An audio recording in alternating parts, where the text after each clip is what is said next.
My name is Natasha, and I always thought my marriage was normal. After 5 years with Luca, I had learned to recognize his expressions and decipher his silences. We were never a banal couple, of course, but who really is? What happened 2 months ago shattered every certainty, breaking the veil of normality behind which we hid. Luca always treated me with an almost obsessive devotion. He would watch me, studying my every gesture carefully, as if he wanted to imprint every detail into his mind. He was in love with me. I always knew that. But there was something more, something I couldn't grasp. Sometimes I'd catch him staring at me intensely, as if he were waiting for something. At first, I thought it was just his way of being, but then that day changed everything.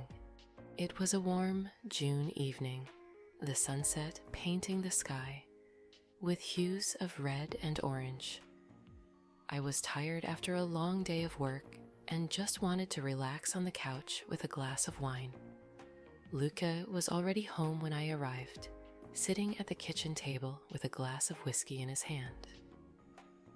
There was a strange tension in the air, something I couldn't quite decipher. "Natasha," he said in a strangely calm voice, almost devoid of emotion, "I have a proposal for you." I sat down across from him, intrigued. Luca was never a man of many words. He preferred action over pointless discussions. But that evening he seemed different, almost detached, as if he were speaking about someone else. "What kind of proposal?" I asked, trying to hide my apprehension. He looked into my eyes with his enigmatic expression. "I want you to betray me," he said, and my heart stopped for a moment. I wasn't sure I had understood him correctly. "Betray you?" I repeated incredulously. "Are you joking?" "No, I'm not joking," he replied with the same icy calm. "I want you to do it in front of me." His words hit me like a slap. I couldn't believe what I was hearing. "But why?" I asked, my voice trembling. "Why would you want such a thing?" Luca sipped his whiskey slowly, as if carefully considering his response. "It's something I've always wanted," he finally said. "A need of mine, so to speak." I couldn't believe what was happening. I had always thought I knew him, that I understood what went on in his mind. But now I was facing a stranger. "But this is crazy," I exclaimed. "Why should I do it? Don't I love you enough?" "It's not a matter of love," he replied, with an enigmatic smile. "It's a matter of trust. I want to see how far you're willing to go for me." His words took my breath away. Trust? Was this his idea of trust? "I don't understand," I said, shaking my head. "Do you really want me to be with another man in front of you?" "Yes," he replied without hesitation. "And I don't want to force you into anything. I want you to do it only if you truly desire it." I stood up from the chair, confused and furious. "I don't know if I can do something like that," I said, trying to stay calm. "This isn't normal." "I know," he admitted, placing his glass on the table. "But neither has our love ever been normal, don't you think?" Those words stayed with me for days. I was confused, angry, but also curious. What was Luca really seeking? Was it just a perversion, or was there something deeper? I couldn't stop thinking about it, even as I tried to ignore it, to suppress the feeling of unease that consumed me. Weeks went by. Luca Neve R brought up the subject again, but I knew it was there, lingering between us like a ghost. I felt lost, as if my reality had been turned upside down by that one conversation.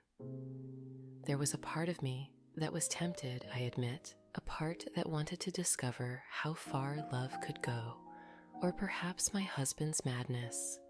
Then, one evening, while we were having dinner with friends, Luca made a suggestion. "Why don't we invite Marco and Sarah over for the next weekend?" he said with a smile. "We could have a special evening, something different."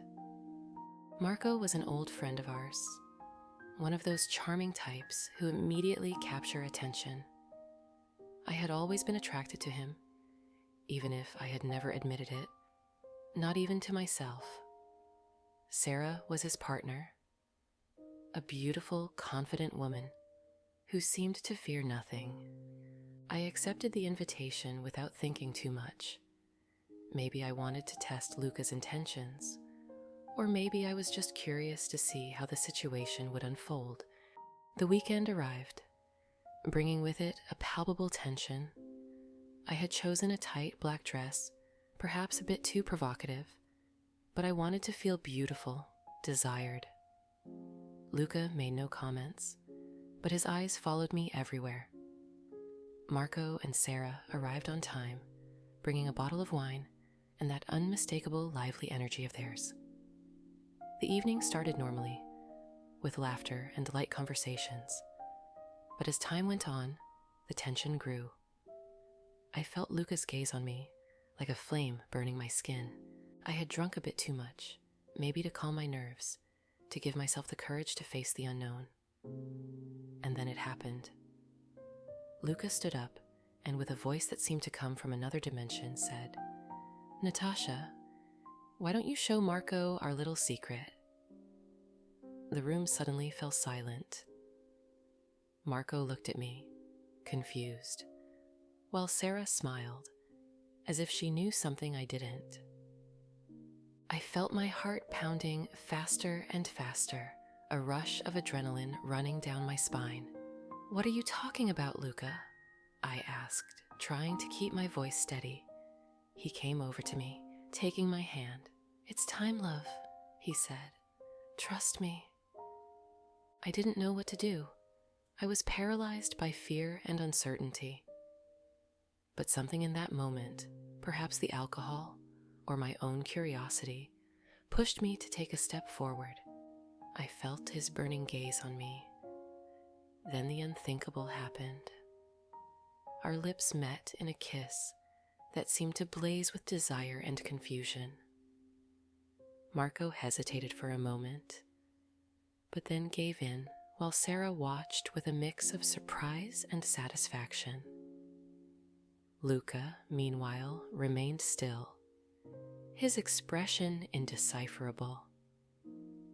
When I pulled away from Marco, the silence was deafening. No one spoke, no one moved.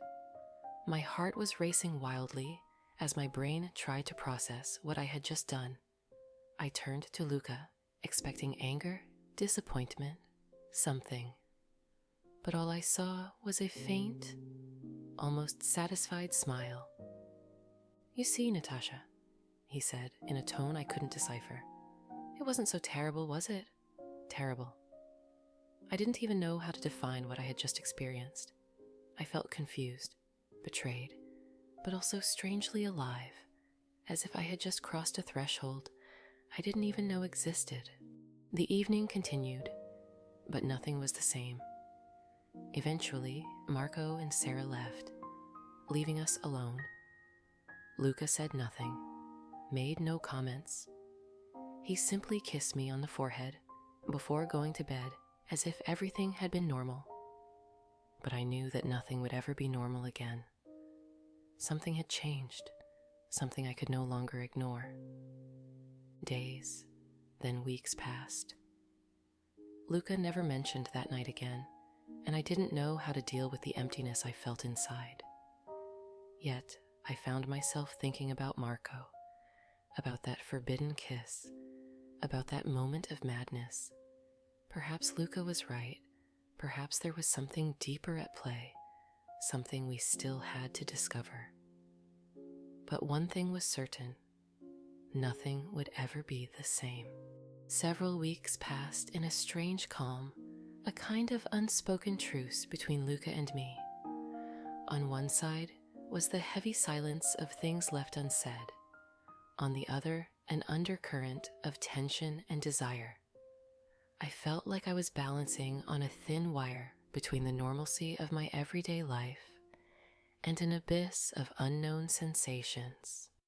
Marco sent me a message a few days after that evening. A simple, "How are you?" Nothing too compromising, but I knew there was much more behind those words. I stared at the phone screen for a few moments, my heart in my throat, my hands slightly trembling. Then, without overthinking it, I replied, "Good, you?" From that moment on, the messages became more frequent. Light conversations at first, an exchange of playful remarks, stories about our days. But beneath the surface was constant tension, an undertone that reminded me continuously of that stolen kiss. Luca seemed unaware, or perhaps he simply didn't care. He continued treating me with his usual kindness, almost with a sense of pride, as if he had won an invisible victory. One night, as I lay in bed next to Luca, my phone vibrated on the nightstand. I looked at the screen. It was Marco. "I need to see you," the message read. Part of me immediately felt guilty, but another part, the part that was growing stronger each day, was curious. I quietly got out of bed, trying not to wake Luca, and walked to the window. I looked out into the dark night, searching for an answer in the streetlights illuminating the road. Then, with my heart pounding, I typed, "Tomorrow." "I need to talk to you," came the reply. A chill ran down my spine. I knew it was a terrible idea, but I couldn't stop myself. "Okay," I replied. The next day, I felt like a thief. Every action seemed loaded with guilt. The way I got ready, the way I looked at Luca during breakfast. He seemed not to notice anything, or maybe he knew and was playing his own game. I often wondered what was going through his mind, but every time I tried to read something in his eyes, I found only that inscrutable smile. As I left the house, I told Luca I was meeting a friend for coffee. He looked at me with a hint of doubt, but said nothing, simply nodded as if everything was perfectly normal. And I felt foolish, like a child lying for the first time. I arrived at the cafe where we had arranged to meet. It was a small place hidden in a side street, with dim lights and soft jazz music playing in the background. Marco was already there, sitting at a table in the corner. When he saw me, he stood up and smiled. A smile that seemed filled with nervousness. "Thank you for coming," he said as I sat down. "I don't know why I'm here," I replied, trying to sound more confident than I felt. "Yes, you do," he replied, and his eyes gleamed with an intensity that made me shiver. There's something between us, something we can't ignore. I couldn't deny it.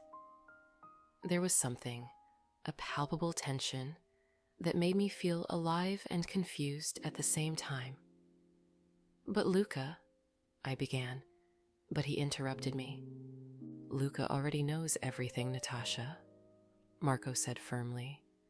"He wanted this, didn't he?" I was speechless. "What do you mean?" I asked, a pang of panic tightening my chest. Marco leaned in closer, Lowering his voice as if revealing a secret, Luca spoke to me before that night. He asked if I would be willing to participate, and I agreed. My world shattered at that moment. Luca had orchestrated everything.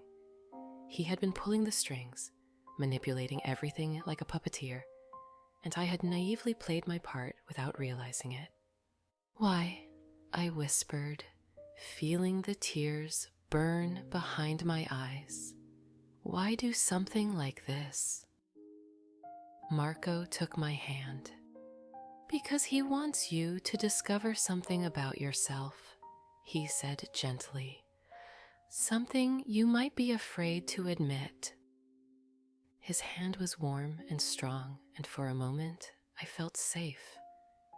But then reality hit like a punch to the stomach. I stood up abruptly, pulling my hand away. "I don't know what you're trying to tell me, but I can't do this," I said, my voice trembling. Marco made no move to stop me. He just looked at me with those piercing eyes, full of something I couldn't decipher. "Natasha, think about it," he said. "This could be the start of something real, something true. Don't close that door." But for me, the door already seemed closed. I returned home with a heavy heart and a head full of questions. When Luca saw me, his smile was calm, serene. "How was coffee with your friend?" he asked, in a tone that seemed innocent. "It was interesting," I replied, trying to hide the turmoil inside me. He nodded as if he already knew the answer. I moved closer to him, trying to understand. "Why did you do it?" I asked softly. Luca looked into my eyes, and for the first time, I saw a vulnerability I had never noticed before. "Because I want you to be free, Natasha," he said. "Free to choose, free to understand who you really are, without fear, without limits." I felt overwhelmed by a wave of conflicting emotions. Anger and a sense of betrayal on one side, a spark of understanding and awareness on the other. Maybe Luca was right. Maybe there was a truth in all of this that I had never wanted to face. And so that night, as he slept, I watched him for a long time, wondering if I was truly ready to discover who I was, even if it meant losing everything I knew. But perhaps in that moment, I had already started to change, and my life from that point on would never be the same. The story has ended, but if you want to hear more Confessioni Intime, click on one of the videos you see on the screen, and remember to subscribe to the channel for new intriguing stories every day.